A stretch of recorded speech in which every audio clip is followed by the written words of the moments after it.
Adam Smith is an educator with many different roles. He sits on the board of the Australian Council for Educational Research and does a lot of work advocating for more philanthropic and corporate investment in school education. He's a former CEO of the Foundation for Young Australians and has raised over $15 million in philanthropic and corporate investment into education in Australia.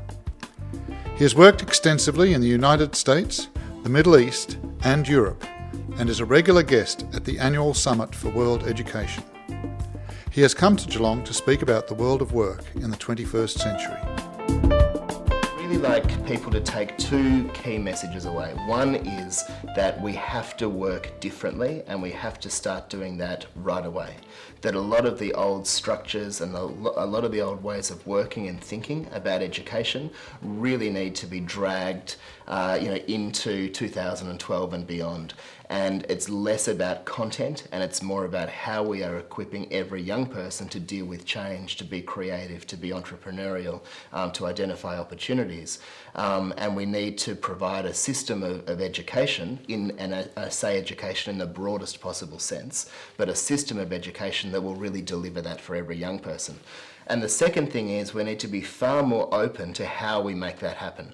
And that's not going to be just the responsibility of one teacher or one school or one TAFE provider or one university. We really need surprising alliances and different ways of collaborating. And if people could take away those two messages and hopefully a sense of how to achieve both of those things, then I think the day will have been a success.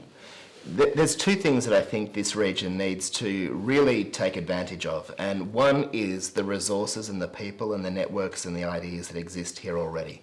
And there is so much to learn from each other, and there's so much opportunity to collaborate and find new ways of working. And I know groups like the LEN have been advocating for that for a long time, but clearly we can all do more. The other thing is to really be aware of what's happening outside of this region, in regions that are similar and regions that are wildly different from this one.